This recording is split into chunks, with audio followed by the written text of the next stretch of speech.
All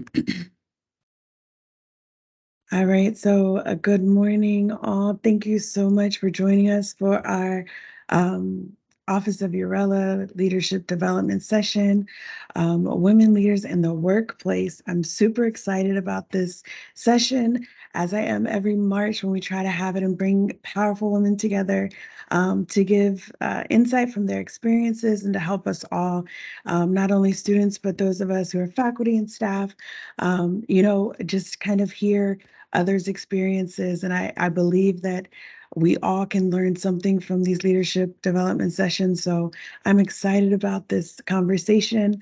Um, Thank you all for signing on. Sorry about the technical difficulties, but we're going to work it out and keep moving. And so when we get our Mrs. Rainey on the line, we will add her in as she comes in, Kennedy. And so we'll just keep an eye out for her.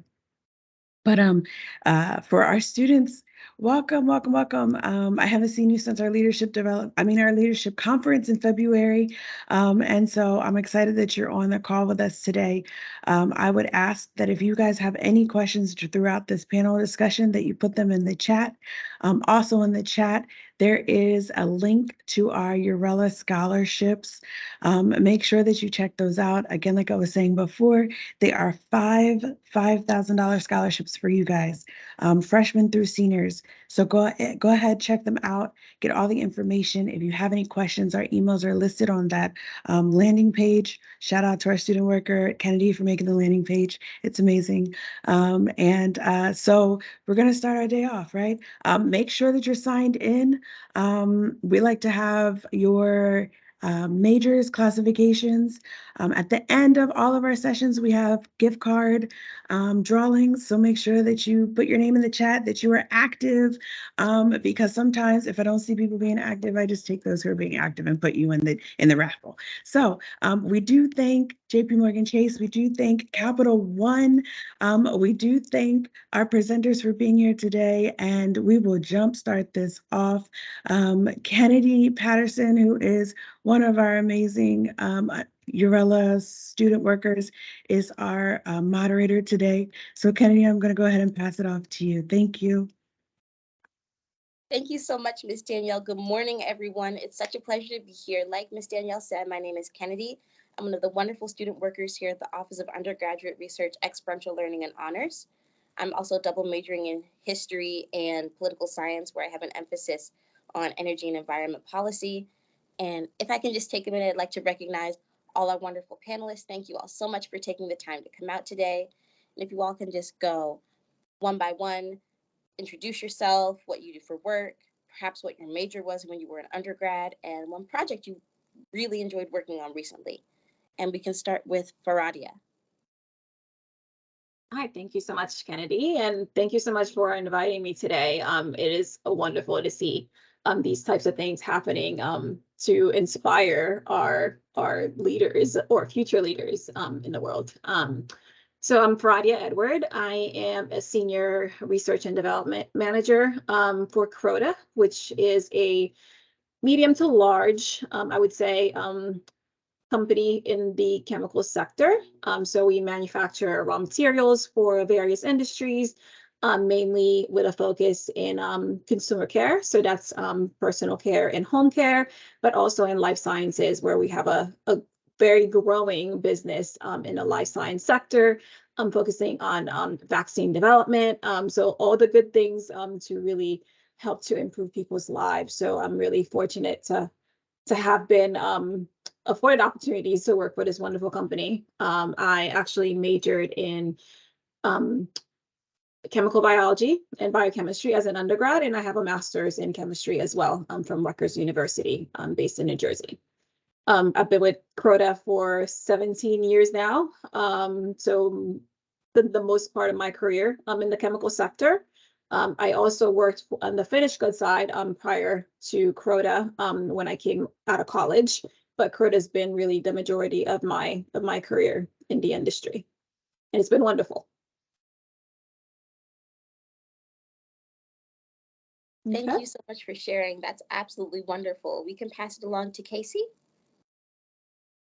So good morning, Kennedy, and thank you very much. I'm very honored to be here on this platform. I love the opportunity of women empowering women. So it's very much exciting, and I'm very much looking forward to the conversation. So good morning to my esteemed colleague and co-panelists. My name is Kasey Taylor, and I'm the state conservationist here with the United States Department of Agriculture, Natural Resources Conservation Service. We are working with our landowners and growers and innovators here within the state and across the country to be able to provide conservation solutions that will feed and sustain a growing world. So simply stated, we're wanting to make sure that the quality of life for all of our residents here in the Delaware is very muchly improved. And what we're looking at is, again, those key resource concerns and needs, looking at your water, your wind, your air, your quality of life is now, again, looking at being amplified and going into a higher level of sustainability. I've been with the agency now for 29 years, and I'm very passionate about mentoring career development and being able to look at those engagement opportunities to consistently grow our future leaders. One project that I'm very much proud of and excited about was that I just recently completed a detail with our Department of Agriculture, working directly with the Office of the Secretary, being able to stand up and move forward with our policy, our training, our guidance, as well as now some of our materials and references for our diversity, equity, inclusion, and accessibility. So that office was recently launched, and being able to make sure that we can continue to move forward in a high level of integrity and quality that our employees need and deserve, and being able to push that forward to our public and letting it being done in a consistent, equitable manner. So looking forward to the discussion, folks, and I'll turn it back over to Kennedy. Thank you so much. Congratulations on that project. It sounds like you're really passionate about it. Let's pass it along to Ashley. Ashley, are you still with us?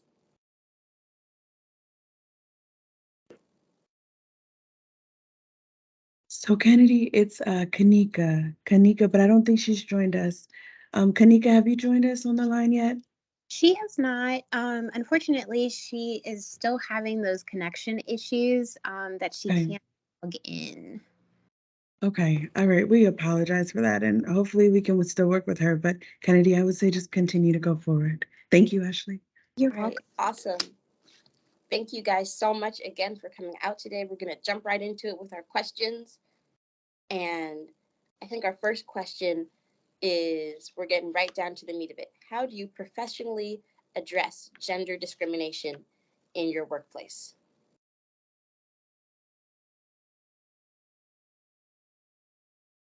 Who wants to go first? I know, right? I mean, I can go and we can piggyback on each other. Absolutely. That's totally fine. That's fine. That was funny. Like for me, I think one thing that's important is it's really important to address that head on, right? Mm-hmm. And there's ways of being able to do that in a very professional, respectful manner. But first, I think it's important to kind of realize that discrimination can be either very conscious or very unconscious, right? It's not necessarily black and white. And there's ways of trying to understand like where that's coming from, because it does show up in the workplace and it does show up a lot. My approach typically is about understanding whether it is something that's conscious or it's being done unconsciously. So putting somebody at ease and really clarifying, like, for instance, if you're in a situation where you see it and it's with another party, it's trying to understand from that perspective, is what you're seeing or what their understanding of it is. Because something may be done very unconsciously that somebody did not understand that it was being perceived that way, but that's how you receive it because you're on the receiving end of it, right? Or you see it happening to somebody else. So I think it's important to address and saying, like for me, it's about saying, hey, I observed this. Is that how this was intended to be? Right? That's one approach I think that you could take. So I don't know, like, what else you're thinking here. Feel free to jump in.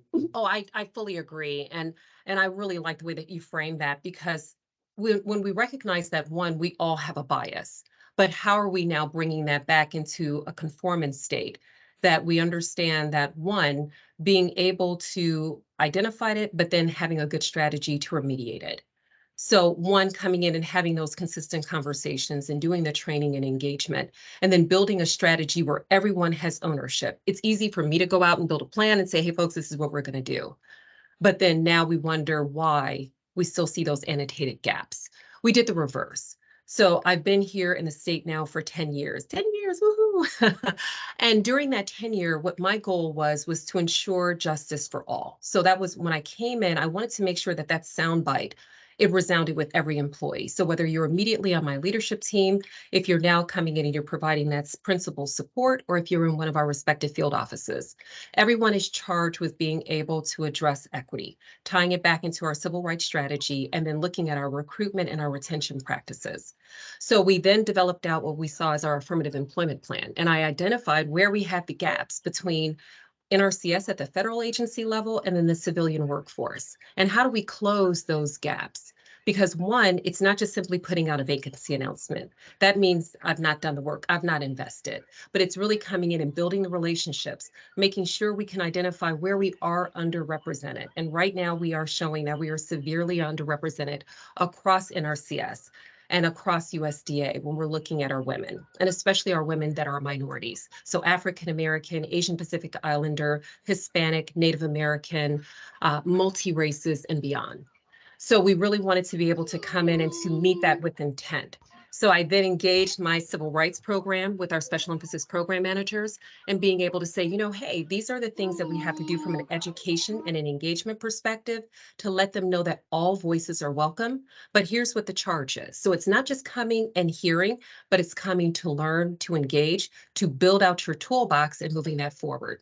And through that, I'm so proud to say that over the last 10 years, we've been able to significantly grow our state, starting with my leadership team, because I recognize you have to have a visual representation of what you're doing. If people do not see that clearly transcribed and tied back into your core of beliefs, they're not going to trust you. And because of that, I said, we're going to change that immediately. And so we did. So over 70% of my leadership team, now 80%, 75, almost 80%. We've just hired on some new ladies, are women. And I'm so proud of that. And it's not because these individuals were women. That's just the bonus. It's because they were absolutely subject matter experts. They were proficient. So they were the best qualified candidates. But we recognize that that's not necessarily something that is always available. So we have to grow the knowledge. We have to share the wisdom. We have to share the platform. So when our ladies are now ready to move up, they're doing it with a seamless transition. So simply stated, we need to make sure that it's meaningful conversations that tie back to accountability. The absence of accountability, it now opens up the door for apathy. So we have to make sure we're closing that door back, we're eliminating the excuses, and we're moving forward with intent and deliberation. Yeah, I couldn't agree with you more. Like being very intentional about closing that gender gap in organization is so critical.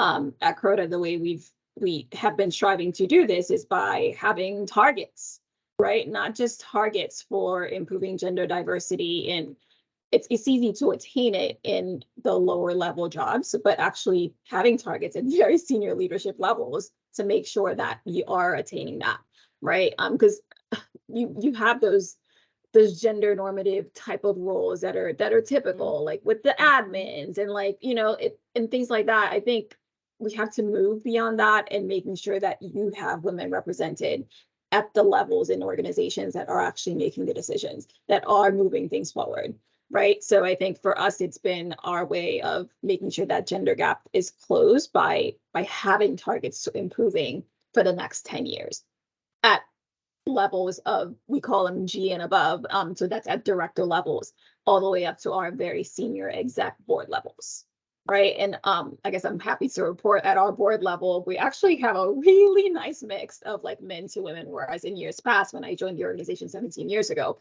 it was, I think, 100% men. So it's been like really nice to see that improvement and that shift, but that has to continue, right? All the way like up the food chain. That's wonderful. And so it sounds like you guys and your organizations within your leadership try to be really cognizant and really mindful of who's at the table and who's missing from the table in ways that you can continue to diversify and include people. what are some ways that you all try to stay mindful, not getting out of that mindset of being intentional? And we can start with Kasey with that.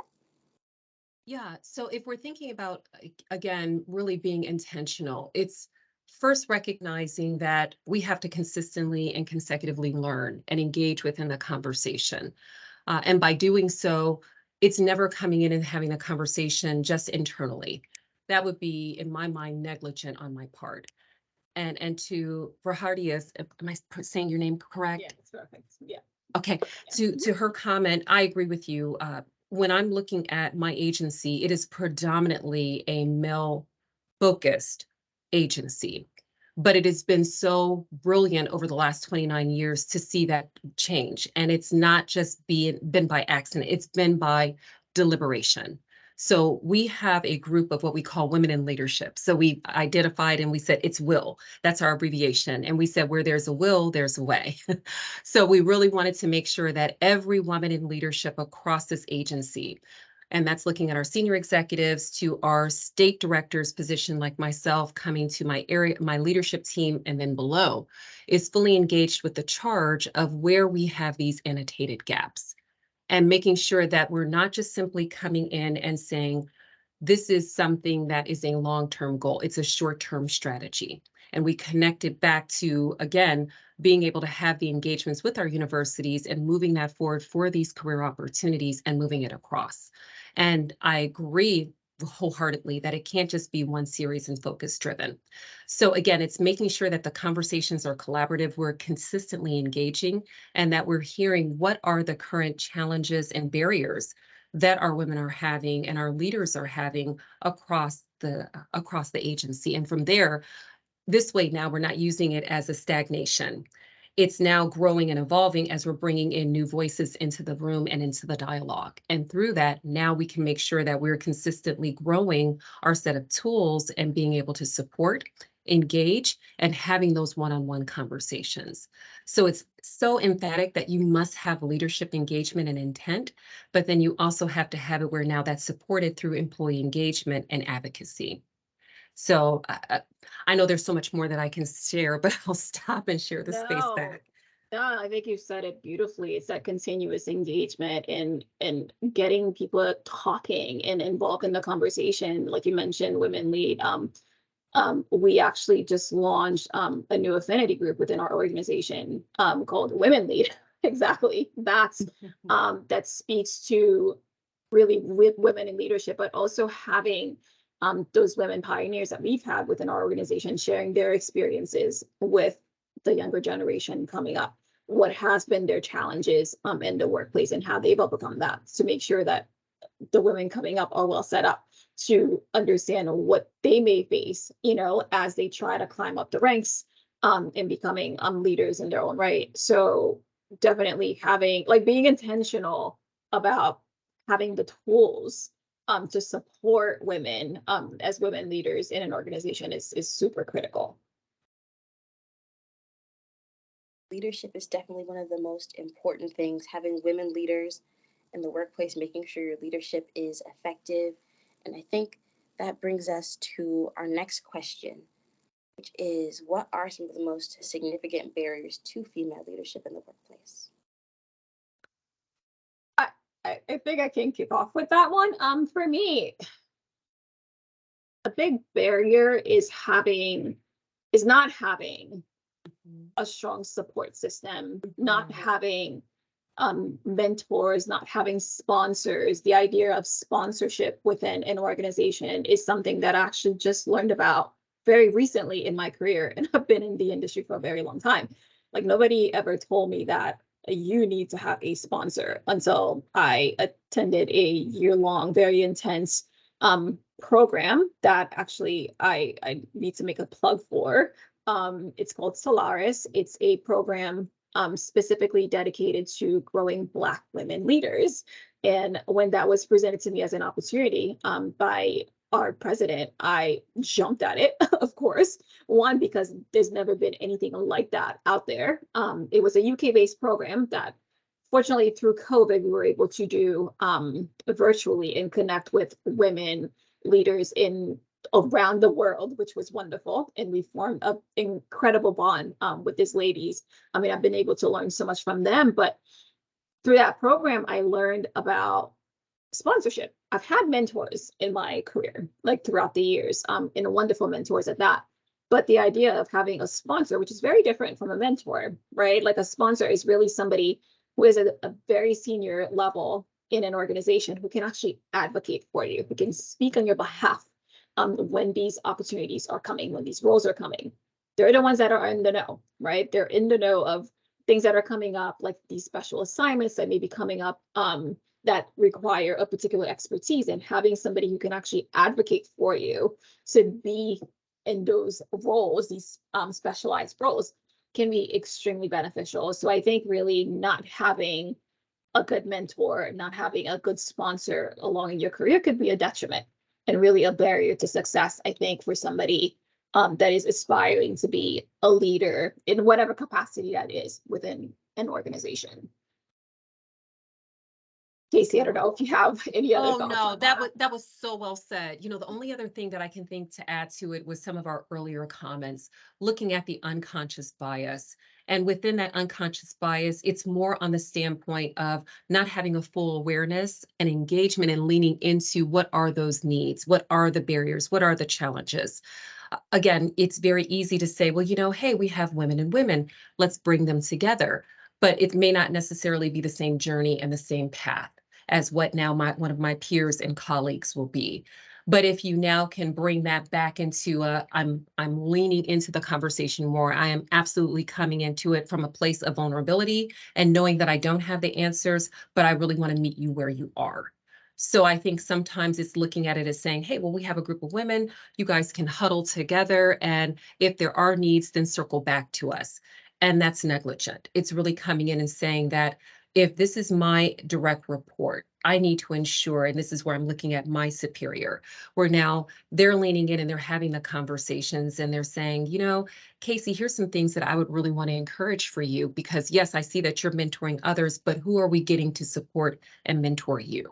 We've got to make sure that we keep your skill set sharp. We continue to empower you so your voice is not only leading within this room, but it's now being supported as well. So I think as, again, our women are consistently changing. At one point, it was more of the, you know, we need to empower women so they know that they have a voice. And it's like, no, we're beyond that point. The voice is in the room. The voice is resounding. But what are we doing now to continue to elevate the conversations and bringing them to the point of, again, it's a sustainable conversation and dialogue that really now becomes transformative. So we don't want it just to be tied to an immediate action, but it's now sustainable going into new provisions, new policy. So it's really now a transformational effort. So people look to Farahdia and saying, you know what? I don't see her as anything except an extraordinary leader. And we need to bring in more Farahdias. That's what we really want to be able to. And that's simply stated the goal.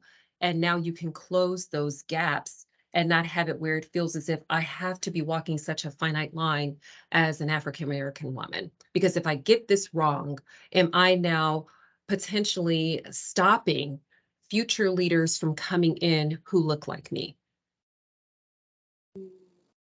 And so it sounds like alliances and community are really vital to being able to lead successfully as a woman, and particularly a woman of color. How do you all build and maintain those relationships and alliances both in your industry and within your individual workplaces? Yeah, I mean, for me, I think there's so many opportunities for networking.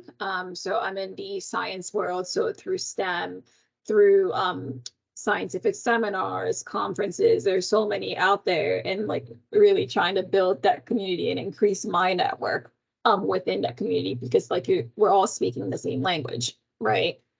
So like really trying to connect with these other women, learn from them, but also learning from like women in other sectors, because just because they're not within my own sector doesn't mean that I cannot learn from them as well, right? Or share experiences. So it's about building those connections. I think it's very powerful, like to increase your network. and learning from others that have come before you. Like you can learn so much through learning from experience. Like having an experience will never replace, like real life experience is invaluable. Like you have to have, like you can learn everything from like a book, but like having that real life experience can never steer you wrong, right? So I think definitely expanding your network is an important tool.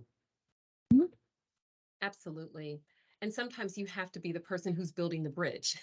Yeah. Because you may come in very much like Farahdia and myself, and maybe you are one of those transformative leaders. So you're coming in and there's some representation, but it's not equal. It's tied into those gender specific.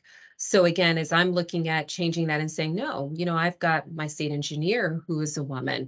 I have my program leader who's a woman, my assistant for field operation who oversees all of our offices as a woman. And then now coming back in and saying, and through this, how do we increase that empowerment?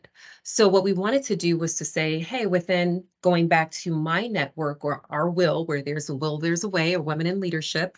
So looking at our 13 to 14 state conservationists that are women, we saw that there was an absence. So we really wanted to be able to create a group and a network. We're coming together on a monthly basis, that fourth Friday of each month, and being able to do lessons learned. Let's have these conversations and talks.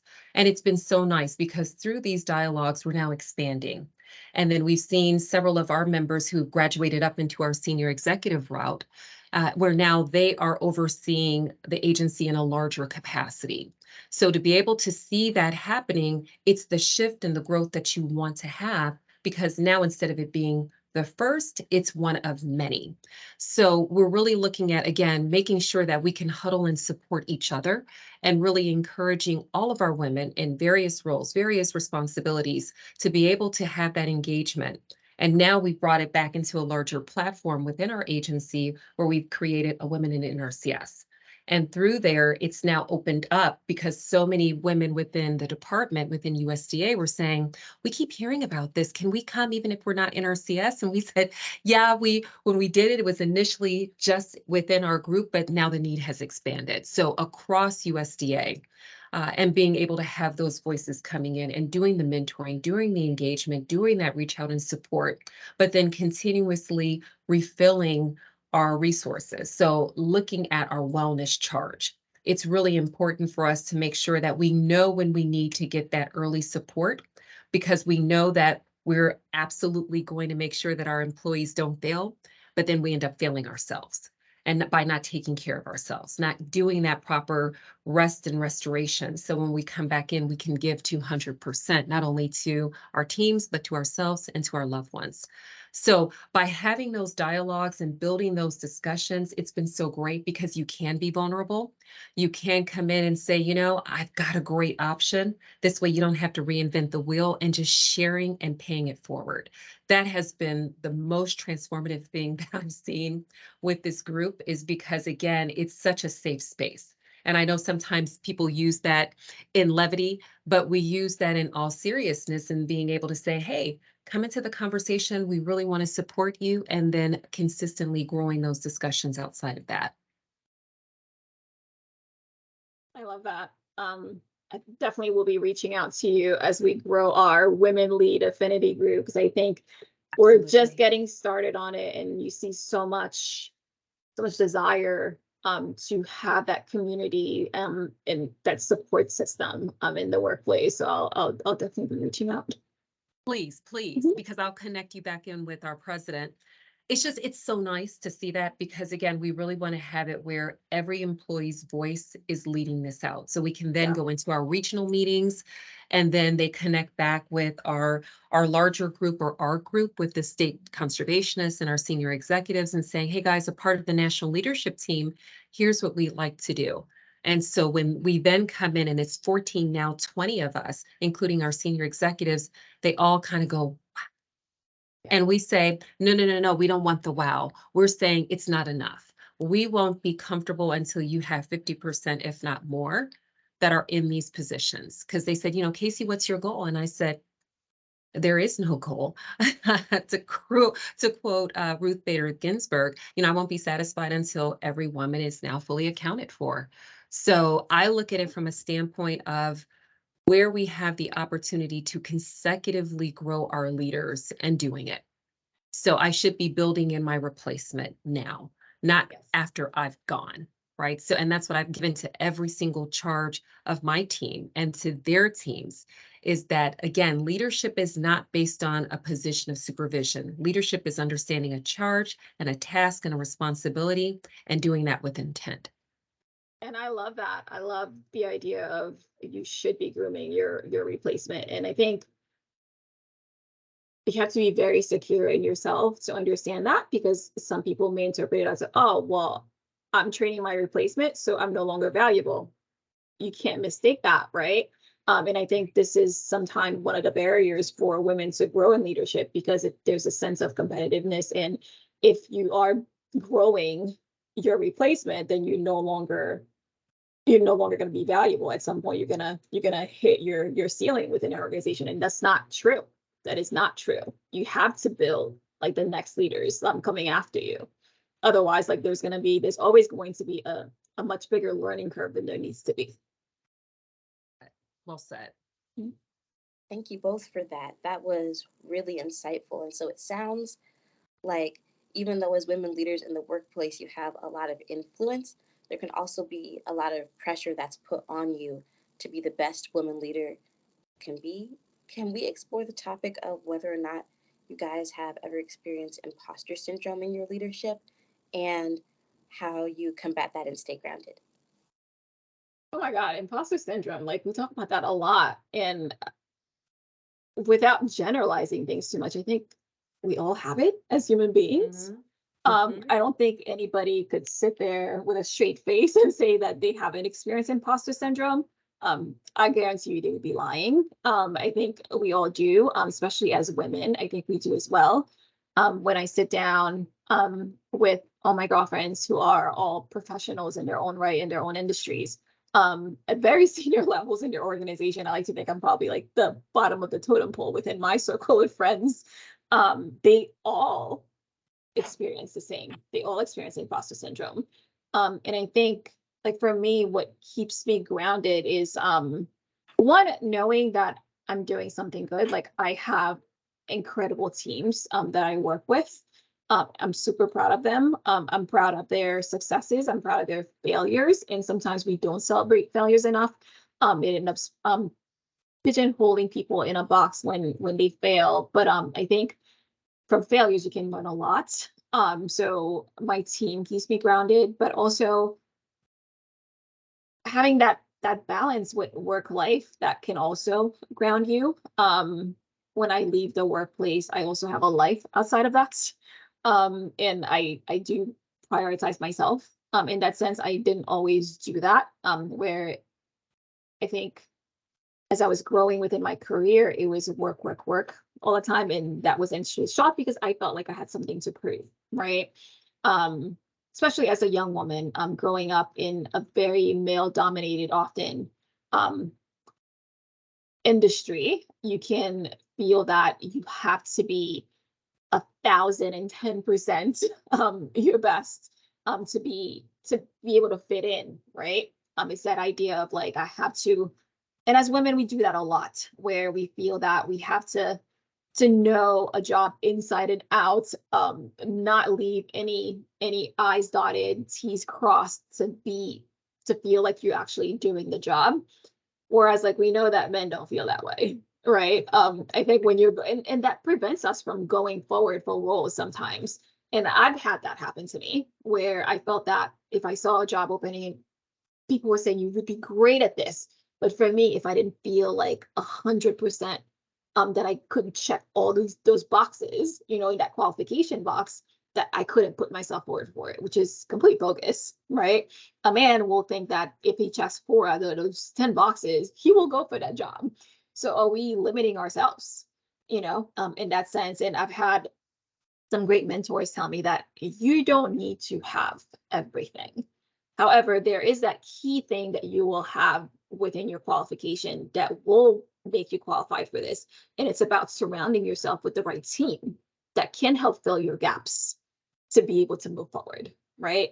So I think it's something that I would I would tell any young woman out there that, yes, these imposter syndromes are going to definitely creep up, but if you surround yourself with the right team, with the right network, you can actually do it.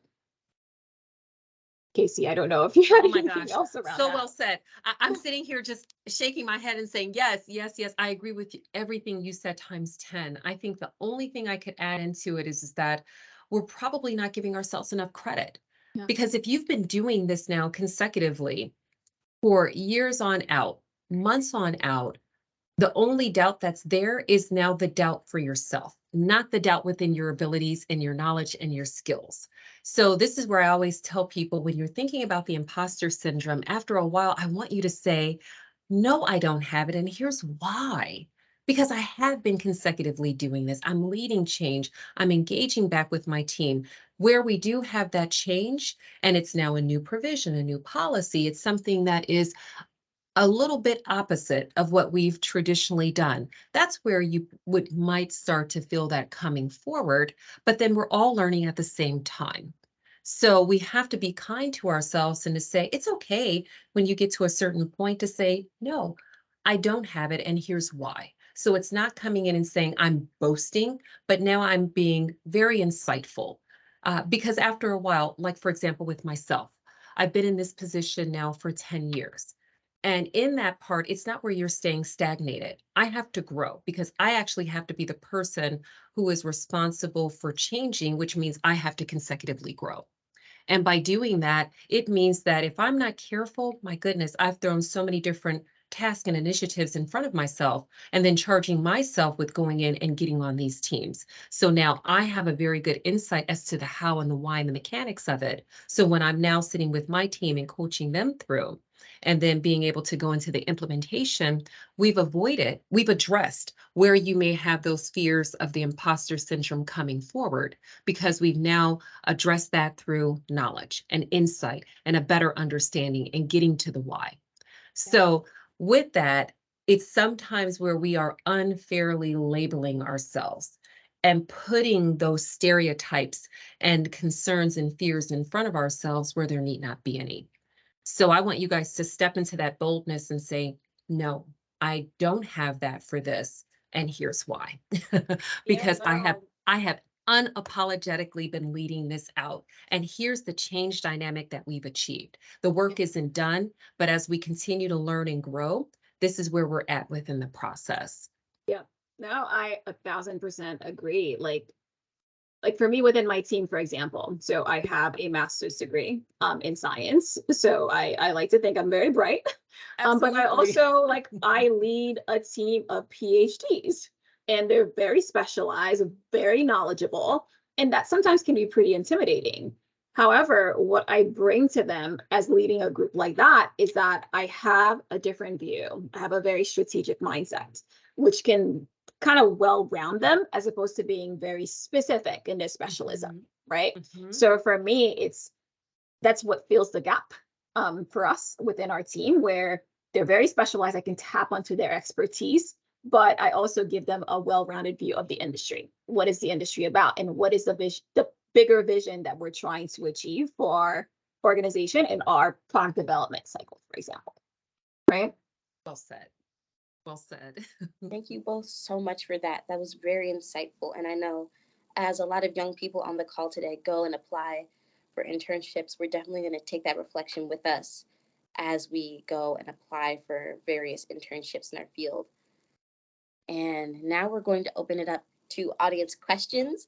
If you have a question for either of our lovely panelists, please drop it in the chat or raise your hand, the little raise your hand button, so we can address it.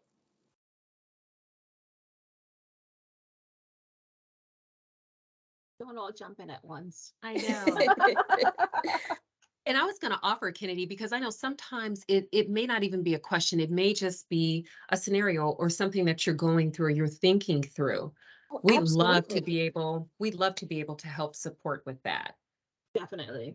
Thank What you are all some so of the much. real life challenges that you see right now? Exactly. Oh, somebody's raising their hand.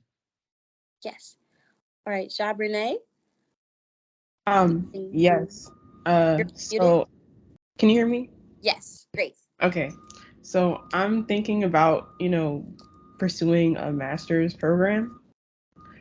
So I wanted to know, since you said you do have your master's, like what are some of the challenges and what are some of like the things that you had to encounter when you were pursuing that?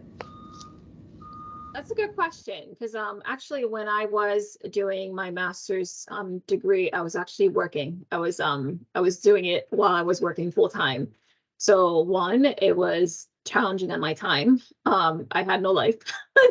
So just to put that out there already, because and there's ways you can do it. I mean, it's very manageable when you're doing it slowly, but for me, I wanted to kind of like be one and done and do it quickly. So that did take a lot of my time. That was probably one of the major things for me. However, when I went into it, I was unsure as to what I wanted to do my master in. I mean, I'm in the scientific field. I knew it was going to be something in the sciences, but what specifically? There was a choice between doing something specifically focused on cosmetic science versus doing a general chemistry-based master's. So that was probably like one of the things that I debated back and forth. In the end, I ended up choosing doing a master's in chemistry in general, just because it's chemistry. Chemistry applies to anything that you're in, and I'm actually glad in hindsight that I ended up choosing that, even though I could have easily gone the cosmetic route, which is what I'm doing right now, and I've been doing for the past 17 years. But it does broaden you up a little bit more and give you the ability to shift. If I wanted to shift out of the personal care space, for example, if I wanted to go into pharma, I still have a chemistry degree. So that is across the board. You could go into any kind of industry with that. So really the challenge for me was a lot on my time, balancing work and balancing life at the same time. So just something to be mindful of, and however you're going to do it. You don't have to do it all at once. You can take your time and do it. I know people that can take a while to do a master's program. You can do it easily in 2 years, but you can also extend that and double the time, right? So that it's a little bit more manageable, especially if you're working. But for me, working at the same time was great because my company offered tuition reimbursement, so I didn't end up with those student loans, right? So there are advantages there, I should say. I hope that was helpful. Yes, it was. Thank you. Okay. Right. Thank you so much for that. We've talked about the glass ceiling. We've talked about imposter syndrome. We've talked about being a leader in the workplace. And just to wrap it all up, do you guys have any closing nuggets you'd like to share with us? Any final tidbits of wisdom? You know, I would offer that when you're thinking about going into your future, your next phase, looking at your career, what you want to do is to make sure that you're looking at your potential candidates, or who you've now identified as your top contenders for where you would ideally like to work. You want to make sure that those individuals have a vision, and that vision is really focused in on employee engagement and development. At the end of the day, we all have a goal. We all have work that needs to be done, and we want to make sure that we can get that delivered. But the goal should always be where we are consistently investing in our employees. Our employees are automatically our number one customer. If we do that well with them, then our customer experience that goes to the public will now be carried to a higher level. So you really want to make sure when you're thinking about that it's now with a voice and a vision that will include you. You also want to look at what are their rates? What are their levels? Let's see the makeup and the dichotomy of NRCS, specifically NRCS here in Delaware. And does that now represent me? Me as a woman, me as a woman of color? I want to make sure that there's a place for me within that organization. And then when you have questions, call. Please engage. Let's make sure that we can talk it through, because even if it's not where you're within USDA or in any additional location, we want to make sure that we can help advocate for you to be able to get you to a place that is going to be the most beneficial for you. I think what you're seeing now is that the doors are kicked wide open. And even if this is not necessarily going to align with people that are coming into our respective organizations. That's not the goal of today's conversation. The goal is really now to make sure that you now have full access to all of the resources that are fully available for you. So again, we just don't want these conversations to be one and done. We really want it to be where these are moving forward in a fashion that's framed out to really benefit you now and going forward into your future selves outside of your pursuit of your degree. So I'll pause there, Kennadie. All right. Yeah, Thank no, you I like so that. much. No, I like that a lot. I guess like the one thing I could add too is I think you alluded to that too, Kasey, before. Knowing the organization that you're going to and understanding their values, like what is their vision, what is their value, and does that align with yours? It's very important to understand the company culture. I think that would have served me right, like had I known this younger in my career. Does their value align with yours? Because you're going to be spending a lot of time in your job, right? More time than you want to, and sometimes more time, like it's time that you actually want to spend. Like for me, I've been in my company for 17 years, and that's a testament to the culture that we have within our organization and the people, right? A culture does not stand alone without its people. So for me, it's important that you really understand what the company is all about, where they're going into the future, or there's specific things that click for you. Like for example, like with us, like sustainability is a big thing. And how does that align with what you're doing within your own life? Because work and life, they merge. When people talk about work-life balance, sometimes I like to say there is no real balance, but that can be a good thing if you manage it well, because like that amount of time that you're spending at work is always going to merge, and you have to love what you do. You have to love the organization that you're in to spend that amount of time in it. So really understanding that. And the last bit for me as a woman, that I've learned very recently is the power of saying yes to opportunities and not limit yourself. Not putting that barrier for yourself that we talked about earlier today about whether you can do a job or not.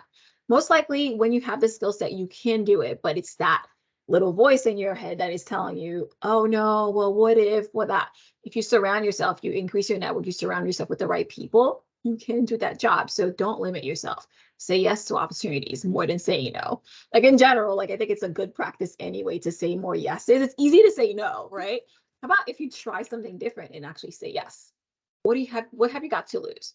If anything, like you're gonna learn something, even if you fail at it, even if it's like an opportunity that you take and it ends up not being the most wonderful experience ever, you will learn from that experience. You will learn, and you will learn what not to do the next time. So for me, I think saying more yeses than saying nos will serve you more. Yeah, and I will leave it at that. Thank you both so much for that. We do have one final question in the comments. And so after we answer that really briefly, I'm going to turn it back over to Miss Danielle. Once again, thank you both for taking the time out of your day, taking the time out of your week to come speak to students here at Delaware State. And our last question is, how do you all go about advocating for yourself in a male-dominated workspace without having to involve HR or being perceived as an angry Black woman? Oh, that's a great question. Great question. It really is, because I think that sometimes it's a very delicate dance. Being able to clearly get your voice into the room and articulate it without it now where that passion can be misperceived and misconstrued. So the one thing that I like to do is to, hey, if there's a point that I am absolutely wanting to get out, and then I may have helpers. That's the way I like joining in and trying to amplify. And I would say, absolutely. But if I can pause that for 1 second, and I really just want to continue to drive this point home. So really using the tools and the resources and knowing that, one, I don't have to prove anything. I proved that when I was selected for the position, and I continue to drive that. Exactly right, Kennadie. Drive that forward by now leading with intent and saying that, yes, there are going to be things that sometimes it's not going to come out as a win-win, and that's fine. But it's not about a loss. It's now coming in and saying the levels of effectiveness and change. So one thing that I look at doing is, again, building those relationships, coming in with a clear understanding. So when I'm in this meeting, I can be more knowledgeable and insightful instead of trying to grow my understanding at the same time that I'm trying to present and share information. So again, having that strong collaboration and network working with you. So even if there's something that, again, may be a point of correction, you have, very much like Farahdia has indicated, you have the advocates there for you and being able to help amplify. So again, I try and make sure for me when I'm looking at being able to advocate, it's coming in and recognizing that, one, I've got to do some work. I've got to do some prep. If I'm ill prepared, then I'm going to be more in a listen in mode. I'm going to be seeking additional clarification, understanding that intent. But then prior to the end of the meeting, I'm going to reiterate, okay, so here's my takeaway from this. Here's what you're asking me to do. Here's what we're prepared to do. And if there's some next steps, this is where I really want us to be able to collaborate and engage, being able to move that forward. So again, leading by charge and with intent, the way to break the perceptions of an angry Black woman is to ensure that, one, we're not adding to the stereotype. Okay, let a cool head prevail. Come into it with a methodology and a mechanism that is going to be very much an ownership with me, but then can be very much akin to others that are within that room who may be like me or not. But now knowing that my network has to be bigger than just my immediate thoughts. So I'll pause there. Yeah, no, I think that's like very well said. And those negative stereotypes are out there. I mean, unfortunately, like there's really nothing you can do about it, other than like Kasey said, like really like maintaining a level head, like when you're in those conversations.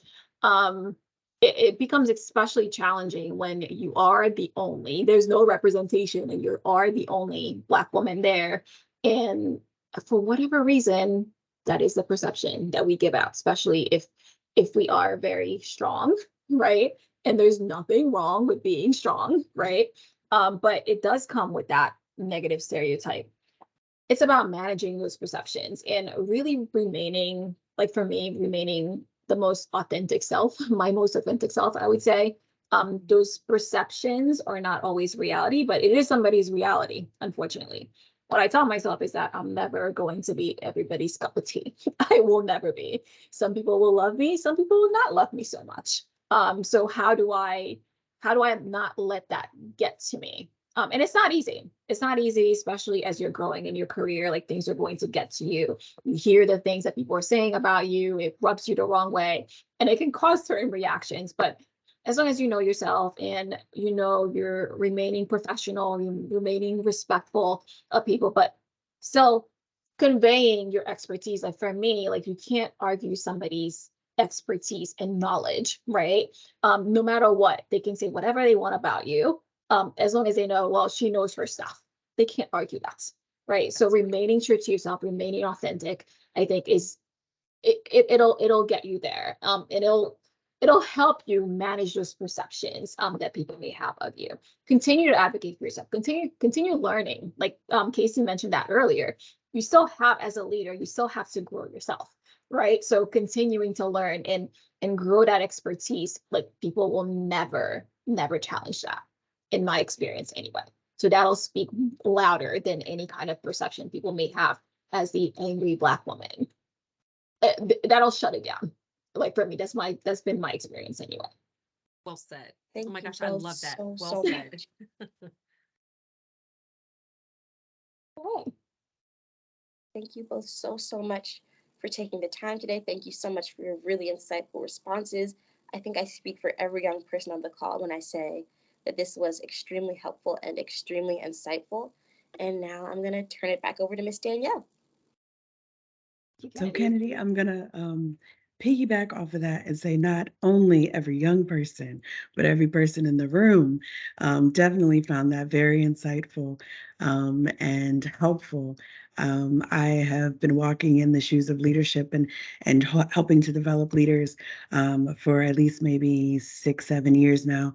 And everything that I preach, you guys are saying, so I'm on the right track with sharing that with others. And so I want to thank you all for participating. We also want to thank those who couldn't make it with us. We had 2 other facilitators, one who was sick and then one technical difficulties, but this was still an amazing discussion. We do appreciate your time. We welcome you back to Delaware State University. And again, just really, truly appreciate all that you have given unto us, important to us today.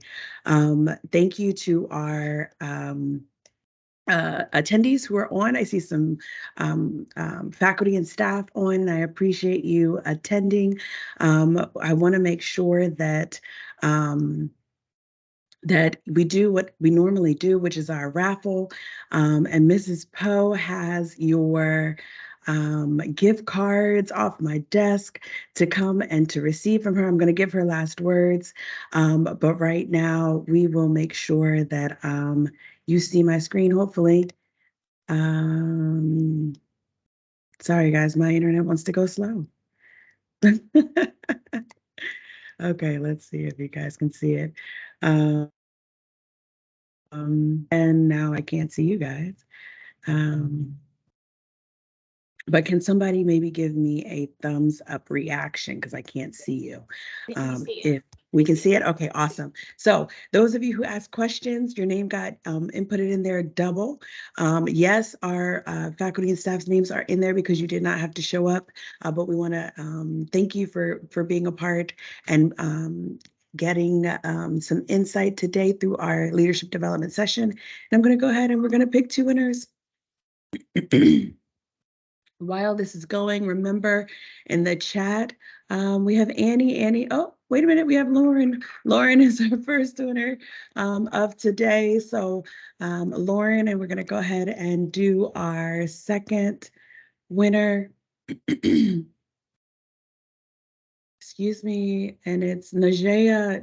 Lauren and Najea, please make sure that you email myself and I can give you instructions on how to pick up your gift card today or tomorrow. So I'm going to go ahead and stop presenting if I can get it to work so I can see your lovely faces. Maybe I can't. Again, this is how we're doing things. And I'm going to thank you all for joining. Thank you all for participating. Again, if you are a student, we have our 2023 URELAH scholarships are now open until April 3rd and then until April 14th for the research. If you want more information, the link is in the chat. And if you have any questions, go ahead and email us. Thank you all again, Mrs. Poe. I'll leave it to you for last words. Thank you very much, Ms. Craig. And I thank both of our panelists. We always appreciate when you take the time out to speak and share all of your golden knowledge with our DSU scholars. Again, we say thank you, because we understand, we respect your time. It is very precious. And so we really appreciate you. And so to our DSU scholars, our faculty and staff, we can't thank you enough as well for coming in to join us today. We really hope that you learned something. I know I did a lot, and you'll be able to not only keep it to yourself, but make sure you share with others as well. So again, we thank you so much again on behalf of the Office of URELAH and our university president, Dr. Tony Allen. We want to thank you very much. Although you weren't able to visit here in person, you're still visiting with us. So we again, thank you so much again from the DSU Hornet Nation. Have a great week, everybody. Take care of yourself, do some self-care, and continue to reach for the stars. Have a great day. Thank you for having us.